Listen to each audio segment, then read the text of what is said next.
Imagine a civilized 21st century and 120,000 Christians, 30,000 of them children, are held hostage by one dictator. This is not fiction. It's happening right now.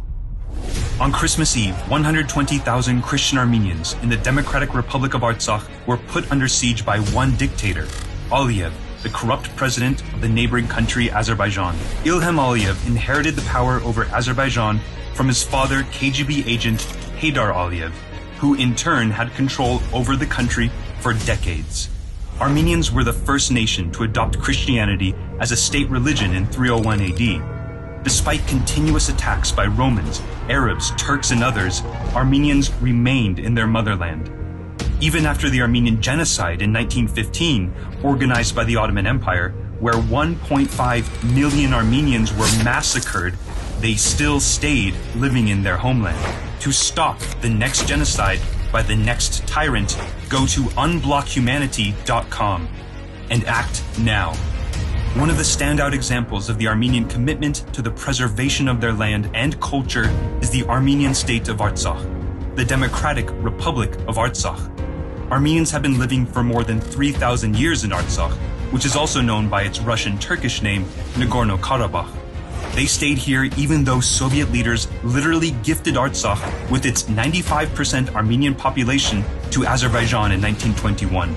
And ever since, Armenians have been under constant ethnic cleansing by the Azerbaijani government.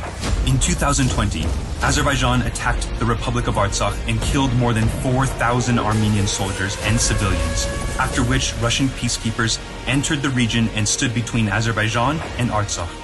After the war, the only connection to the rest of the world left for 120,000 Armenians in Artsakh is a 10-meter wide paved road. No sea, no air communications, no trains, nothing. Just one single road, which right now is entirely blocked by Azeris. Though the Democratic West, including the USA, France, and Germany, as well as the UN and the EU, started to urge dictator Aliyev to open the corridor, the road still remains blocked. Aliyev's goal of finishing off the ethnic cleansing in Artsakh remains in full force.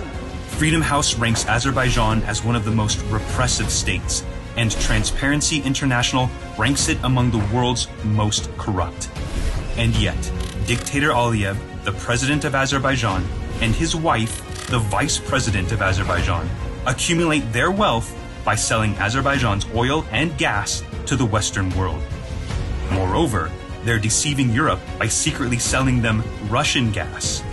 In fact, Aliyev's regime recently signed a contract for buying 1 billion cubic meters of Russian gas. Due to this siege, essential life supplies such as food, medicine, and other necessities cannot reach Artsakh. People are starving, shops are closing, kids are left without food, hospitals stay without key medical supplies. There are constant gas, electricity, and internet cuts due to the lines being interrupted by Azeris. Dozens of people who have been separated from their families since December 12, 2022 cannot return to their homes.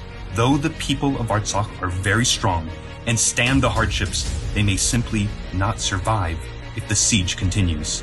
But this is the case where we, the people, can bring the change. To see what you can do to unblock humanity in Artsakh, go to unblockhumanity.com and act now, before it's too late.